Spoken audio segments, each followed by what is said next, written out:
crazy to think it was this morning we were getting up at the hotel in Branson and then getting to the tournament, going through 7 Brew and then getting to the tournament. And guys, let me tell you what. We just got Wolf Tech Nation. We just got back from a long trip at Branson. Had a grappling tournament with some competitors in it. Like and subscribe to Wolf Tech videos.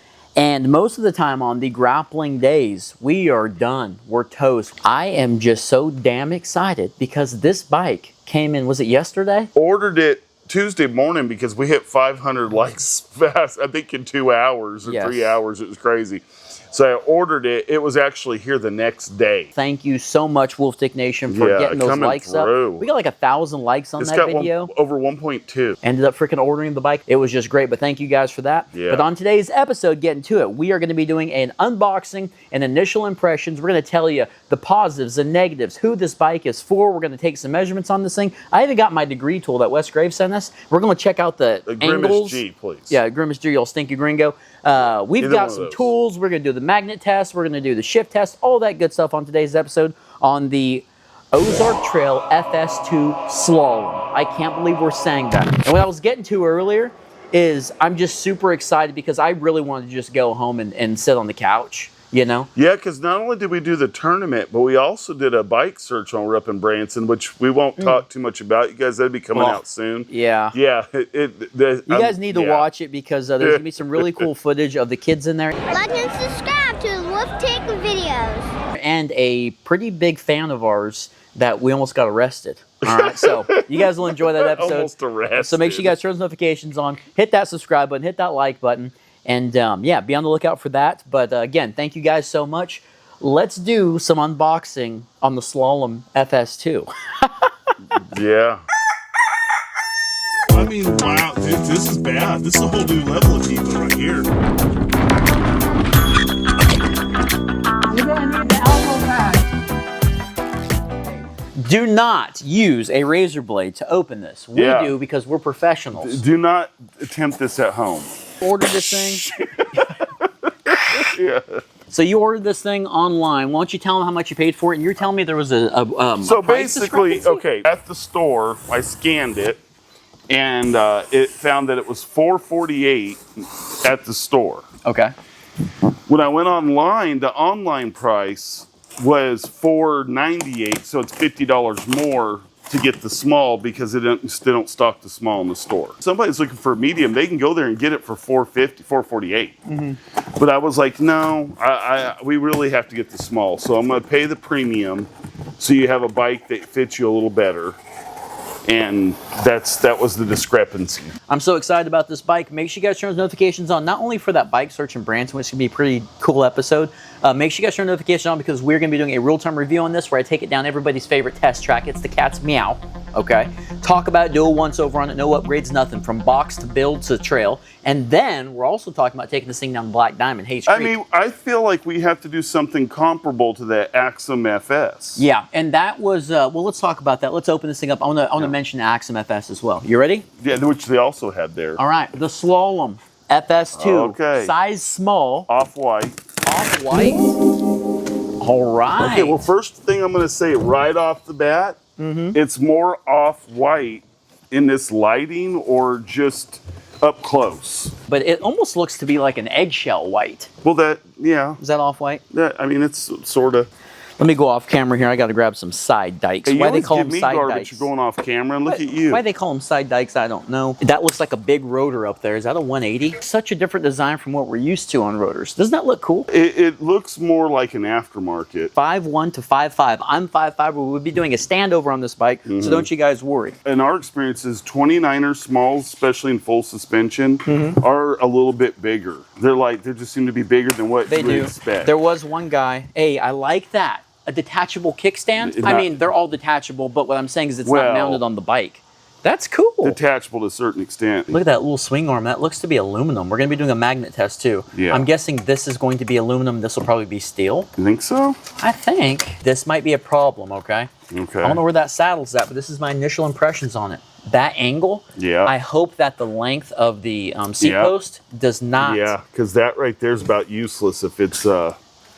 I mean, that might be an issue for the real-time review because we like to do the standing room only, And that angle with that seat post tube. That's going to be horrible. So we've got an Exaform 29i or 291R.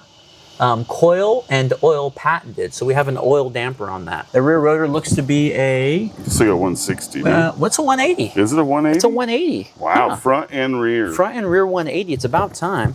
Go on the other side real quick. Well, there's some stuff back there's here I my wanna grab. stuff I get, though. But I usually look at the bibs and bobs. Are we saying that right? Where's our UKer? Bibs and bobs? What the hell's a bib and a bob? Yeah, you know, the little bits and pieces.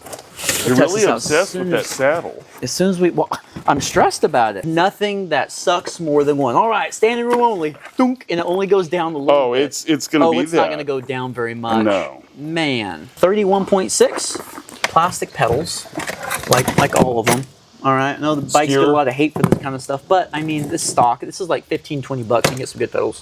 A skewer, all right, little Some 9mm wrenches. skewer there. And the cool thing about this That's bike, a 13 and a 15. the cool thing about this bike is it has the boost hub on it, which is going to be what, a 148mm, and it's a 12 through axle. So that's pretty neat. We only have a few bikes like that on the channel, but to buy a Walmart bike that has that, like that's saying something. That's really cool. Mechanical brakes. All right, you ready to put this thing on a stand? Yeah. All right, let's get her on a stand real quick, guys.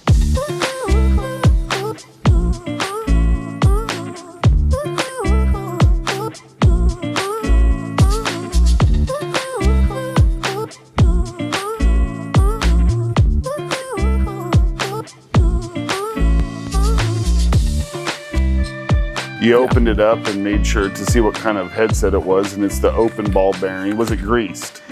Yeah, very greased. I had to wipe my fingers off. Very greased, open ball bearing design, and the headset's tapered, and it's a 44 to 56. One thing that we do get a lot of questions about, or we did a lot during the Axum FS time we're reviewing that, is why didn't we go with this over the Axum FS? Yeah, And that's a big one. the number one reason is our job is to check these bikes out and let you guys know our experiences with them, and not necessarily if you should buy it or not, because we don't recommend. The reason we chose the Axum FS is no one had done it yet. We were able to get one really fast before they were really getting going. And it wasn't because of a contact. We just happened to luck out and be able to find one in stock online and get it delivered, which is crazy because no one else is able to get them at that time. Now, besides that, the Ozark Trail was flooded. The FS.2 Slalom everybody and their brother had done it, videos, and there's a reason for that, multiple reasons, but one reason in particular that we're not a part of is a lot of people are either under contracts, and we're not part of that. We don't have any affiliation with anybody that carries this bike. But it wasn't that we were against the bike. We had never had one. We'd never even seen one in a while till the other day. There is something on this bike that I think you're going to be a very big fan of. Oh, great. Before you tell me, is eight is enough? Does that mean anything? No? No. Okay, you're young. All right, go ahead. It has double lock-on grips. Oh, Yeah. really? Yeah, isn't that awesome? Double lock-ons out the box. Mm-hmm. Okay. Don't you always say, man, I really wish That's manufacturers well, on just my give us positive double and lock-on. negatives. I do mention that sometimes, so that will be definitely on the positives and negatives if Yeah. I remember. So what we're going to do is let me tighten this up, and then immediately, I'm going to put some pedals on this thing. Immediately, we will all find out together if that seat post drops all the way down. Put it in the comments now if it's going to drop all the way down, and I'm going to go with. You really don't even have to waste your time, but it helps the algorithm. We're fixing to find out together if the seat post... Hey, is that one of those tags you're not allowed to remove under penalty of law? Under penalty of law, this tag to not be removed except by the consumer. Oh, okay. I'm the consumer. Oh, bummer. All right. 31.6. Let's see if we can do some proper standing room only. No way. Oh my gosh. Bum. Dude, that sucks. All right, guys, let's start up with the magnet test. All right, we're going to start with the fork here. This is the XCM30 SR Suntour, and we're going to be speccing it out. So the lowers are probably going to be, what, magnesium or something like that. The uppers, the stanchions, are definitely steel. The stem, aluminum bar. Okay. Seat post tube is going to be aluminum. The frame, the front triangle, if you will, is going to be aluminum. All right, the little hinge here, the little swing arm, is going to be aluminum or magnesium, I'm not really sure. And then we've got the rear here, the rear triangle. Wow, that's aluminum. Crank arms are going to be aluminum. Chainring is going to be steel, and the cassette is going to be steel as well. Now let's go and start talking about this thing. You ready?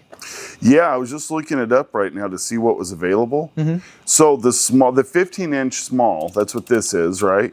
Is still available. It's also back available again in the 18-inch, which would be the large, I take it. The 18-inch is available in black right now. So if you guys use our affiliate links, if you're interested, you just go on there, click on it. It'll be the small that comes up. You can just switch the size. All right, so let's go and start talking about this thing. All right, let's talk about the fork department first. This is something that's really not that exciting to me, except for whenever it comes to actually being able to actually upgrade this bike and put an air fork on it after we do all the testing. I'm slightly more excited about this fork than I usually am for Why these. is that? It's 120 millimeter. Yeah, that is nice. Supposedly has 120 millimeters of travel. It's the Thank you. XCM30 Sun Tour. Allegedly. 9 millimeter quick release. This is a straight steer fork. Cool thing with this fork is you get a lot of these Walmart bikes that whenever you go ahead and pull your fork off, not a lot of people would say to reuse them. Say you have another bike and it's got a really, just a shot fork on it. And you go, man, I got another 29er, I want to use this fork on it. The cool thing is, although this fork is a straight steer into a tapered head tube, that fork does have an adapter on it, that Crown Race adapter, and you can pop that sucker right off. That beats the heck out of getting those forks from Walmart. They're always welded on there and you can't take them off or Most grind of them off. are welded or Yeah, this guy here, glued. it's a pretty neat adapter. So it's actually, the bearings, no, they're actually tapered bearings. They're not the little small ones that this thing's all adapted to. So you could reuse the fork. I do like that. Now I do have a caliper tool, or exposed stanchion. Yeah, exposed stanchion. 126 millimeters on the dot. Exposed. Now what is the width? 32? Oh. 30? It's a 30. Yeah. 30 millimeter stanchions. But again, I ain't hating on it. It's going to be the heaviest part of the bike for sure. Yeah, and is it double preload? Yeah, it's got the double preload, which I've never had really good luck with these. We had them on the GT Aggressor Pro for a long time, and what I do know is the coil, the spring, all that stuff in there usually doesn't really, it kind of gets worn in actually in a good way, but I will say the preload knobs do not really do anything, and that's even out of the box. They don't really do anything, and over time, they just spin. So yeah, this fork is basically a glorified boat anchor. Okay, so let's talk about the bars, the double lock-on grips that are actually very nice. They're not plasticky, they're not over-the-top thick. It's kind of a thin grip, and I'm a thin grip man. I do like that. They actually feel excellent. And I know you're a big fan of the double lock-on. They always give a single lock-on, or just some really generic that you get a whole bunch of spinach on. Whiskey throttle. Whiskey throttling. But right here, pretty cool with the double lock-on. The bar is going to be an aluminum, 720 millimeter long with a 30-ish, 20-ish, and a 30 millimeter rise.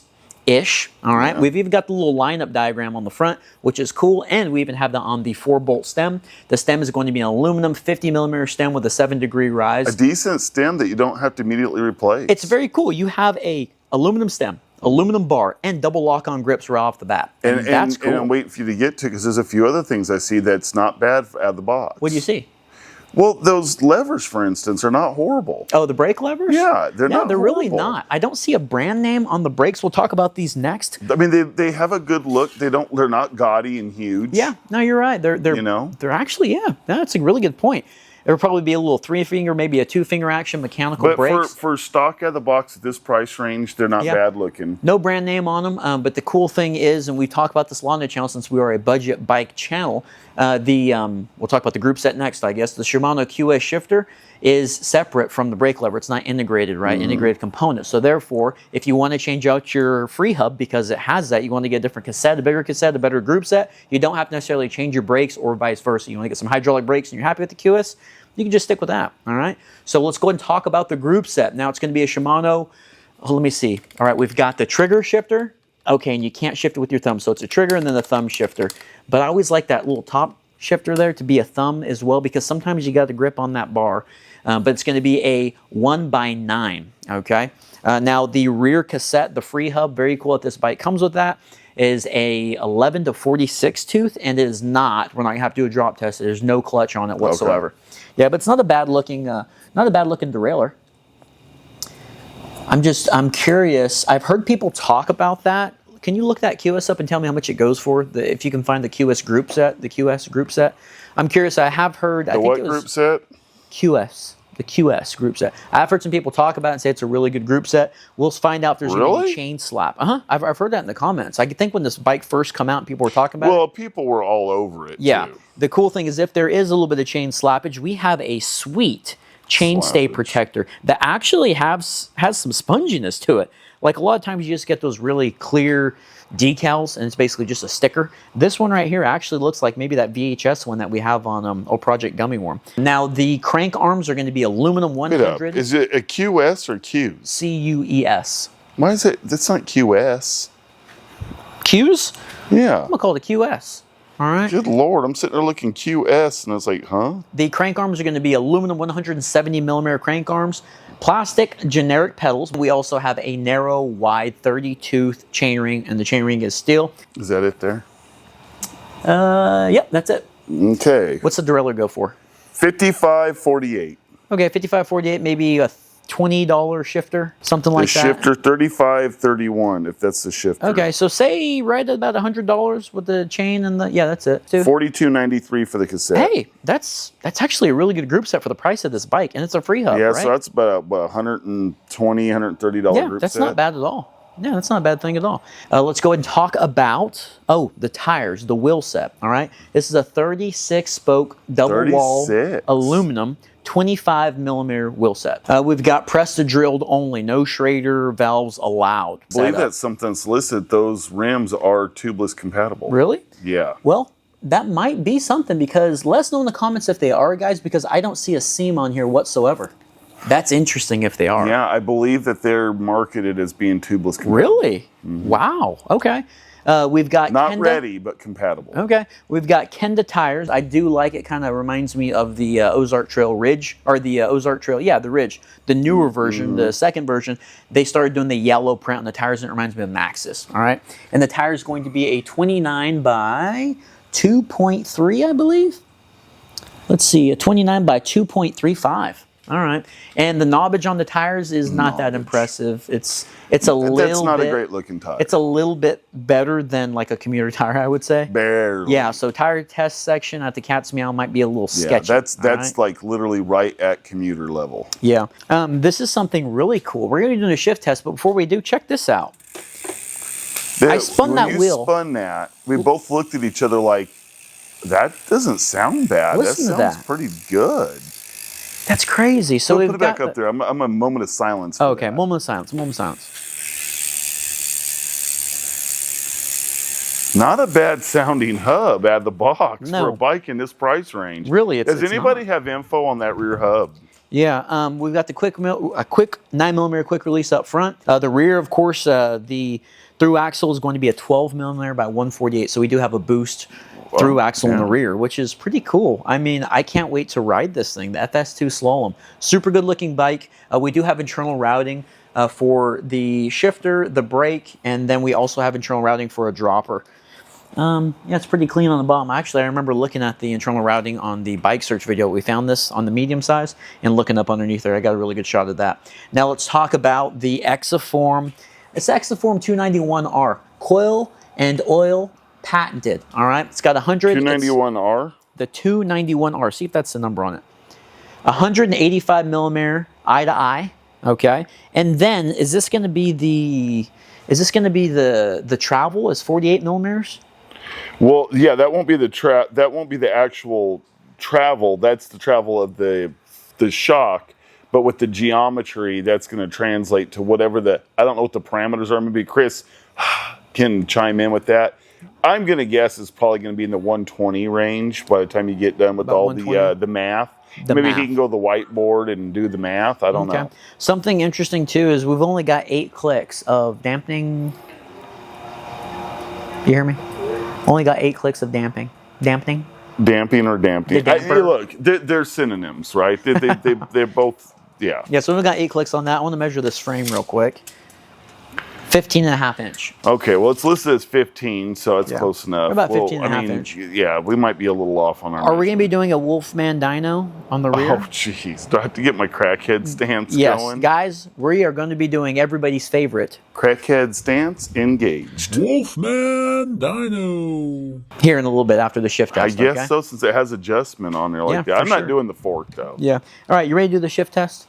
Yeah, I think I am. Let's I do was the just shift looking test. I was looking up that rear shock real quick. You say it's the 291R Yes.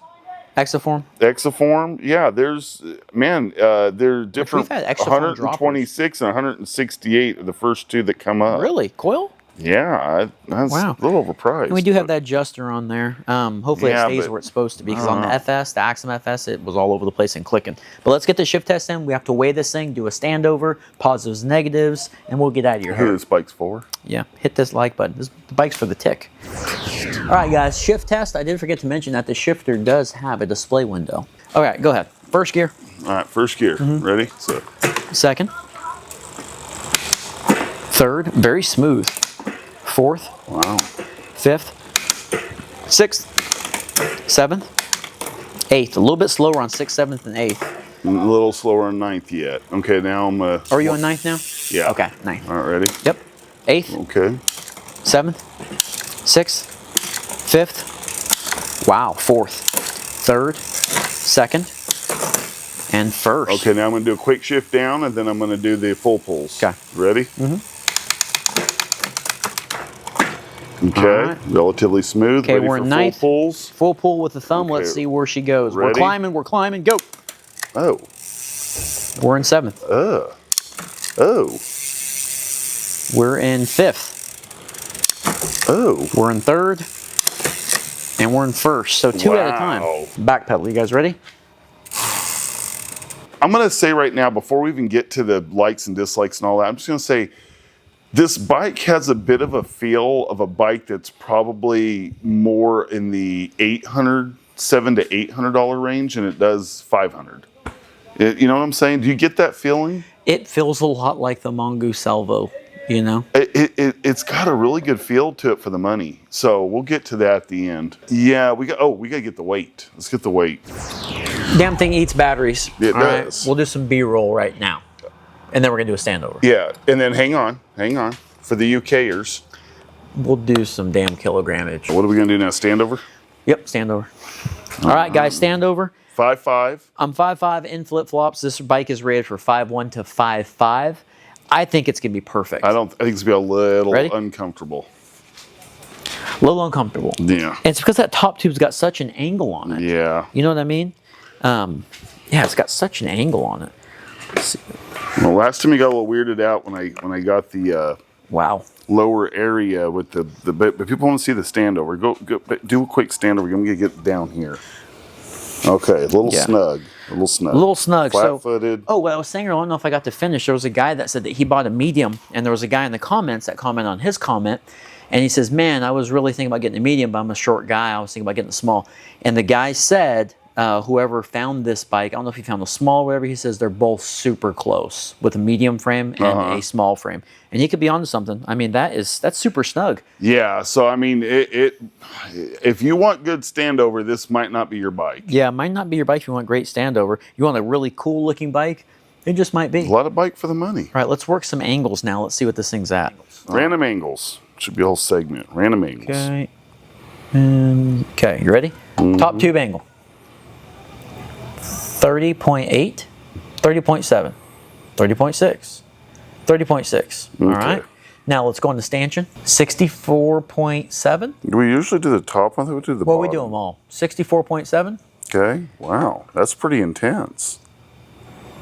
Yeah, 65.3. That's, yeah, it's more slack than I thought. No wonder it's got such an angle. Yeah, it's got a really big angle on it. Okay. All right, angles are done. Oh, we got to do a Wolfman Dyno. Oh, get ready for my stance. Yeah, hold that. bike. Head stance engaged. All right. You belong with that Branson Walmart. All right. Wolfman Here we go. Dyno. The dampener is all the way to the left. I'm thinking that's open. Go ahead. If not, we'll be cutting this. Yep. Oh, What'd you do? I didn't do anything. What the hell did you do? I sat on it. Oh, well, you can't. The seat post is tight. Well, that's not my fault. We'll tighten it. That's pretty stiff right there. And that that little adjuster, right, is like, I'd say probably a quarter of the way up. All right. Now we got 8 clicks. Let's go 2. 1, 2.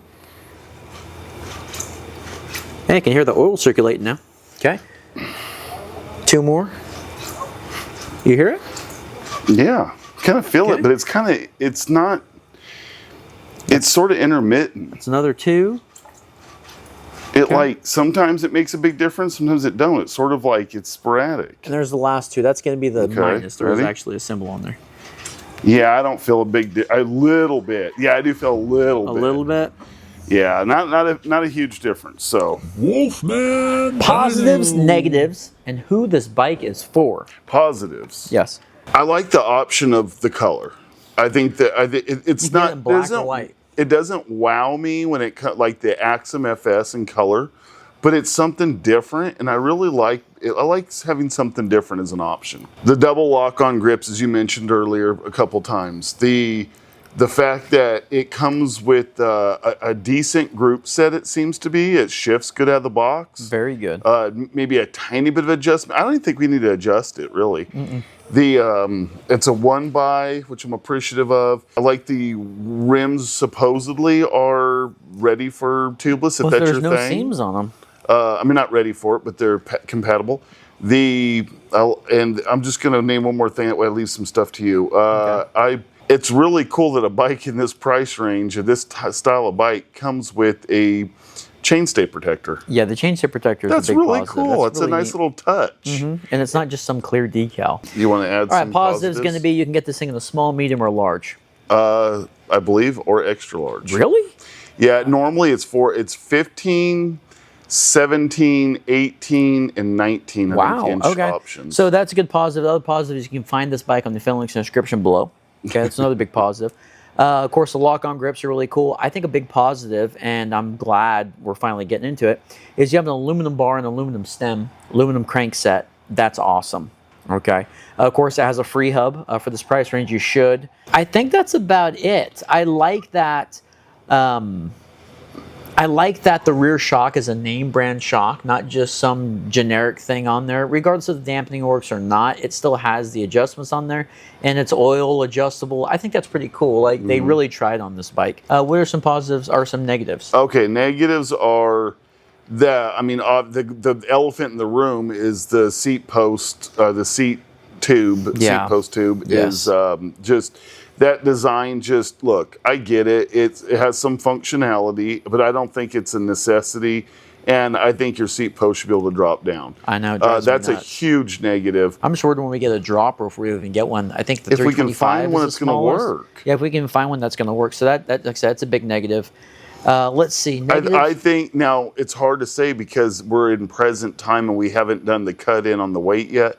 To me, it's a little heavy. You think so? Okay. Yeah, but that I could be proven wrong on the weight on that, so it's kind of hard to say. But it feels around 38-ish to me, and that's a little on the heavier side. But it's not crazy heavy. It's just a little heavier. I would have liked, even though it is the fork, we've said it's on the positives a little bit as well. The negative to it was instead of the double preload, I'd like to just have a lockout. No preload. Lockout would be nice. It's a full suspension. That back's going to be jumping. Preloads are worthless. Well, that back's going to be jumping the whole time, and now the front's going to be jumping. I would also like a lock on the shock, or possibly even just a slightly better shock. Yeah, or just give us a lock on the shock. That'd be cool. I think my only negative, after besides stuff that you said, is going to be, I know it's a small, but the standover. I know they had to shrink down that cockpit a little bit. At least I hope that they did. But the standover is terrible. Like getting on and off the bike, which I do a lot while filming on the bike. I stop cameras, start cameras, switch them to positions. There's a lot of on and off, and it gets very uncomfortable and kind of hard to get on and off a bike that has a bad standover. Well, I'm also going to add, I'm going to say this disclaimer aspect of it is, people are going to say, oh, well, the engineering aspect of this and that. Look, I don't care. Like, that's not my job. My job isn't to engineer and make these things, but it's my job to talk about how I feel. And the way I feel is kind of like what we're talking about. The seat tube and the, different things, the standover. Look, people that get paid a lot of money figure these things out. Let them figure them out. There's a way to figure these things out. So. Yeah, just make the standover a little bit better. Now, who's this bike for? This is absolutely, without a doubt in my mind, this is somebody that wants to buy a bike that is, especially in this price range. Cool looking bike. Well, it's cool looking, but they want to buy a bike that they feel is a little beyond what Walmart would normally sell. Like this to me, I'm going to go out, I'm going to say it right now, and I'm going to get a lot of hate in the comments for this, but and it's kind of coming from a place of not really having enough proof to back it up. But I kind of feel like this is almost like maybe a kind of a polygon killer in a way. Certain polygon bikes, to me, this has a feel of, maybe not, obviously they're going to have a little bit better components and things, but I think you're really close to that for less money. I think by the time you get to the price of the polygons, I think you could put into this bike and you have a comparable bike for comparable money, and you could do it over a longer period of time, and you could also get it from a local Walmart, or you can order. We got this the next day. And you got a lot of the modern stuff. Like, just think about it. You have a free hub, okay? You've got the through axle boost rear. You can go ahead and buy a boost through axle, get an air fork on this thing, and it's got aluminum bars, a really nice 4-bolt 50mm stem, right? Nice and short. You can see that will ride the bike and not necessarily be over or way behind it. It's got a lot of cool things that just a little bit more money, and this thing is right up there, like what you're saying, kind of the polygon killer. I'm going to go ahead. So before I was really interrupted, finishing my thing, I think this is for an aggressive rider, not necessarily younger rider because of the price, or also somebody that is even that's outgrown something. Maybe they want to add a full suspension they have a hardtail that's decent. They want a decent full suspension, but they're not the kind of people like that want to spend $2,000 or $3,000. This is really good. But if you're not ready to go to the bike shop just yet, this is a good stop. All right, guys, we will see you on the next episode. Be on the lookout for that Branson episode. I just really like it. Yeah, it's something. Yeah. Like and subscribe to Wolf Take Videos.